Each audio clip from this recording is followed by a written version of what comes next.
ஜனநாயகனின் தீவிர ரசிகரான சமூக ஆர்வலர் அன்னை வி.ஜி. சரவணன் அவர்கள் கடந்த 5 ஆண்டுகளுக்கும் மேலாக ஸ்ரீவைகுண்டம் தொகுதி மற்றும் அதன் சுற்று வட்டார பகுதிகளில் உள்ள ஆதரவற்ற ஏழை எளியவர்களுக்கு இல்லம் தேடி இரவு உணவு திட்டத்தை ஏற்படுத்தி உணவு வழங்கி வருகிறார்.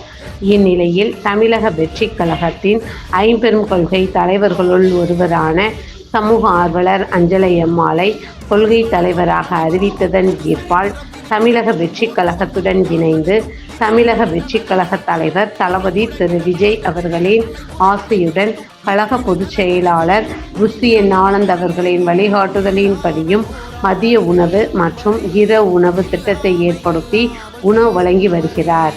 12/2/2026 அன்று ஸ்ரீவைகுண்டம், கோட்டைக்காடு, உண்டியலூர், ஏதல், கீழமங்கலக்குறிச்சி, சிறுதொண்டநல்லூர் ஆகிய பகுதிகளில் உள்ள ஆதரவற்ற ஏழை எளியவர்களுக்கு மதிய உணவும், அண்ணாநகர், கொட்டாரக்குறிச்சி, ஆறுமுகமங்கலம், அரசன்குளம், மாரமங்கலம், இடையர்காடு, தளவாய்புரம், சம்படி காலனி, மேலச்சம்படி மற்றும் அதன் சுற்று வட்டார பகுதிகளில் உள்ள ஆதரவற்ற ஏழை எளியவர்களுக்கு இரவு உணவும் தமிழக வெற்றிக் கழகம் தூத்துக்குடி மேற்கு மாவட்டம் ஜனநாயகனின் தீவிர ரசிகரான சமூக ஆர்வலர் அன்னை வி.ஜி. சரவணன் அவர்களின் சார்பில் அன்று 218 நபர்களுக்கு உணவு வழங்கப்பட்டது.